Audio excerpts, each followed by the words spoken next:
మనతో పాటు డాక్టర్ సుధీర్ ధారా గారు ఉన్నారు. Welcome sir once again. Hi అండి. అందరూ పడిపోయారండి. ఇప్పుడు మీరు అన్నట్టు సోషల్ మీడియా తాలూకు ఇన్ఫ్లుయెన్సెస్లో పడిపోయి everybody wants to be like Kareena Kapoor, అందరూ శిల్పా శెట్టి. ఎందుకు ఉంటున్నారో వాళ్ళకి మీనింగ్ కూడా అర్థం కాదు. అలా ఉండకపోతే వాళ్ళు చాలా తక్కువ అని ఫీల్ అవుతున్నారు, అన్హెల్దీ అని ఫీల్ అవుతున్నమాట.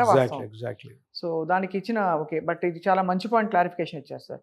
సో ఓవరాల్గా మరి జాయింట్స్ ఏజ్తో పాటు అందరికీ 40 దాటాక ఏవో ఒకటి మొదలవుతాయి. ఏమన్నా కొన్ని బండ గుర్తులు ఉన్నాయా? ఒక 3-4 మీరు ఇవి చేస్తే కొంత మీరు ప్రొలాంగ్ చేసుకోండి మీ జాయింట్స్ లైఫ్ని అని. చేస్తే కాదు, చేయకపోతే చెయ్యకూడను ఉన్నాయి. లైక్ ఒక హౌస్ వైఫ్ తీసుకోండి, ఎక్కువ మంది హౌస్ వైఫ్సే కదా. హౌస్ వైఫ్ ఇంకొక సెట్ వర్కింగ్ ఉమెన్, మహిళలదే తీసుకుందాం. హౌస్ వైఫ్ పొద్దున 6 గంటలకు లేస్తే మధ్యాహ్నం 2 లోపల మీరు ఒక క్వశ్చన్ వేసుకోండి. హౌస్ వైఫ్స్ పొద్దున 6కి లేచి మధ్యాహ్నం 2 లోపల ఎంతసేపు కూర్చుంటారు? కూర్చోరు. బట్టల విషయంలో వేస్తారు, మళ్ళీ బయట ఊడిపిస్తారు, కూరగాయలు తీసుకుంటారు, మళ్ళీ వంట చేస్తారు, మళ్ళీ అవన్నీ గిన్నెలు తీసి పడేస్తారు. వంట అంటే మనుషులు ఉన్నా కూడా హెల్ప్కి వాళ్ళు నిలబడే ఉంటారు. సో ఈ సెగ్మెంట్లో ఓకే, ఎంత యాక్చువల్ పని ఉంటుంది నిలబడి చేసే పని? 2 అవర్స్. 2 అవర్స్ ఎంత? ఇప్పుడు దగ్గర ఎంత? 6 నుంచి 12 వరకు, 6 + 2 8 అవర్స్లో 6 అవర్స్ అనవసరంగా మీ బాడీని యూజ్ చేస్తున్నారు మీరు. అవును. ఈ విషయము అందరూ హౌస్ వైఫ్స్ ఏమనుకుంటారంటే ఎంత ఎక్కువ నిలబడితే అంత హెల్దీ అనుకుంటారు.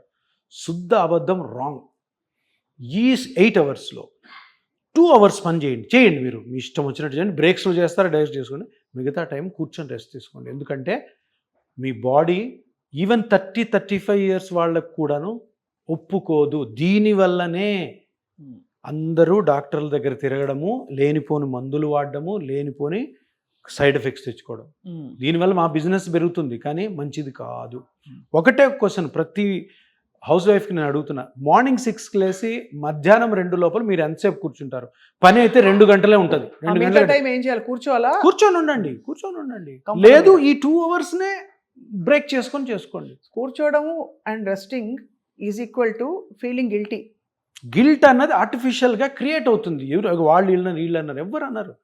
Proper rest. తర్వాత మీరు ఒక అన్నం తినిన తర్వాత 1 అవర్ రెస్ట్, దాని తర్వాత పనులు ఉంటాయి. తర్వాత ఒక 3-4 అవర్స్ పని అనుకోండి, దాన్ని కూడా డివైడ్ చేసుకోండి. తర్వాత వీళ్ళు ఏం చేస్తారు, కొంతమంది నిద్రపోరు. ఏంటి అమ్మో మధ్యాహ్నం నిద్రపోతే లేజీ అయిపోతున్నాము, లావ్ అయిపోతున్నాము అనుకోవడము, అది శుద్ధ అబద్ధము అని. ఇంకా అప్పుడు కూడా లేనిపోని పనులన్నీ ఆడిపోయి మేడ మీద పని చేయడం, కింద పని చేయడం, తిరుసిందే తోడుకోవడం, పని మనిషి పని చేసిన తర్వాత ఇలా మళ్ళీ అంతా డస్టింగ్ చేయడము, బాత్రూంలో గడపడం, ఇస్త్రీలు చేయడము, బట్టలు, ఇవన్నీ అంటే వాళ్ళు చేస్తున్న తప్పు అనను. తప్పులాగా ప్రతి ఒక్కరు ఓన్గా భావించాలి.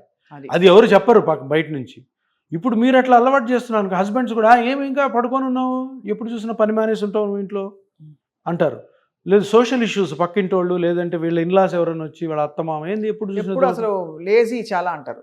అది ఇంకోటి కూడా నేను అందరి పేషెంట్స్ చెప్తాను, చూడమ్మా నీ హెల్త్ నీది. మహిళా సాధికారత, విమెన్ ఎంపవర్మెంట్ అంటే ఏంటి తెలుసా? హెల్త్ బాగా కాపాడు ఫస్ట్. అవును.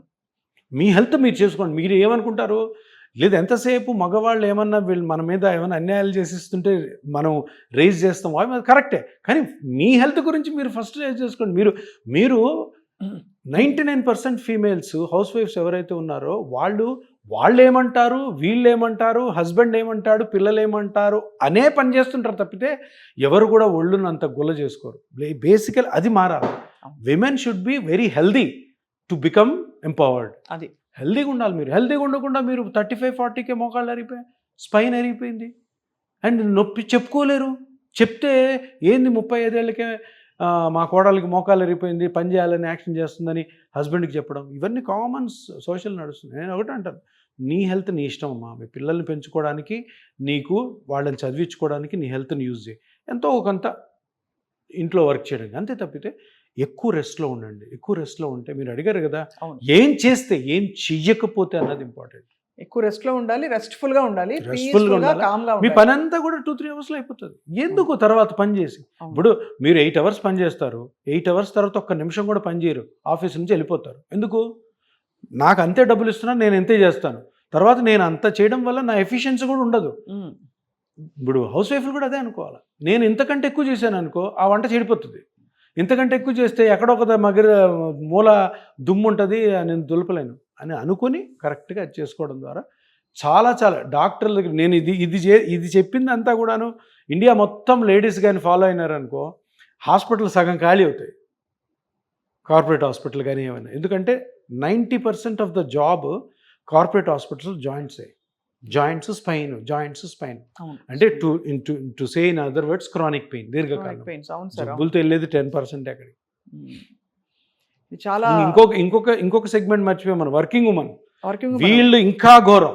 వీళ్ళు ఏమనుకుంటారంటే సూపర్ ఉమెన్ అనుకుంటారు. సూపర్ ఉమెన్ కాదు, సూపర్ డూపర్ ఉమెన్. ఏంటి, పొద్దున 6కు లేస్తారు, 9 వరకు ఎడా పెడా పని చేస్తారు ఇంట్లో. ఎందుకంటే అందరికి క్యారియర్లు కట్టాలా, ఆమె క్యారియర్ కట్టుకోవాలా, ఇల్లు తుడిచేసుకోవాలా, బాత్రూమ్లు కడిగేసుకోవాలా, బట్టలు ఆరేసేసేయాలి. అందులోనే పరిగెత్తుకొని బస్సో ట్యాక్సీనో కారో బైక్లో ఒక 1 అవర్ జర్నీ, అక్కడ పని చేయాలా, అక్కడ 8 అవర్స్ పని చేస్తారు. ఇంటికి రావడం కూడా ఏ ఉద్దేశంతో వస్తారో తెలుసా, ఇంటికి వెళ్ళగానే పని చేయాలా. ఈ ఆఫీస్ పని కాదు ముఖ్యం, నాకు ఇంటి పని ముఖ్యం. ఇంటి పని చేయడంతో ₹1 కూడా వాళ్ళకి జీతం, అట్లీస్ట్ ఆఫీస్ పనిలో జీతం అని వస్తుంది. ఒక ప్రొడక్టివ్ వర్క్ జరుగుతుంది, ఒక సెల్ఫ్ సాటిస్ఫాక్షన్. ఇంటికి వెళ్తే ఉంది అదే అంట్లు, అదే బట్టలు, అదే వంటలు. సో ఈ వర్కింగ్ ఉమెన్లో ఏంటంటే డబుల్ ట్రిపుల్ ఇంపాక్ట్ బాడీ మీద. వీళ్ళు తొందరగా మూలపడిపోతారు. మీరు ఎప్పుడు కూడా చూడండి, ఫీమేల్లో మేల్ లేట్గా చనిపోతారు, ఫీమేల్స్ తొందరగా చనిపోతారు. ఎందుకు చనిపోతారు? అది జీన్స్ వల్ల కాదు. ఫీమేల్స్ తొందరగా చనిపోయేది, ఫీమేల్స్ బాడీని తొందరగా వాడేస్తారు. ఇండియా మొత్తం అదే.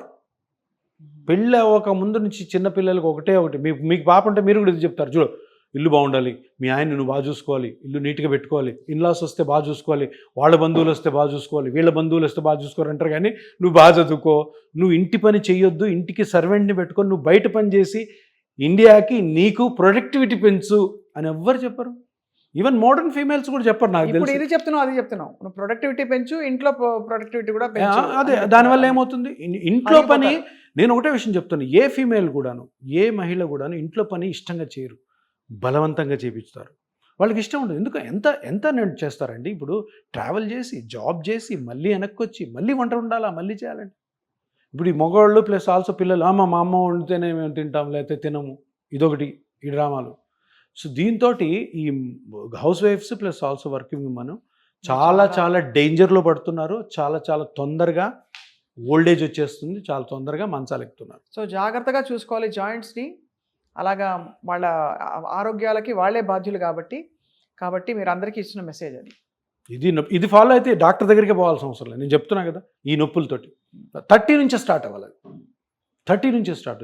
I can relate sir, as a working woman I can relate with what you said. అంటే I want be super woman అనే కాన్సెప్ట్ అందరిలో ఉంటుంది.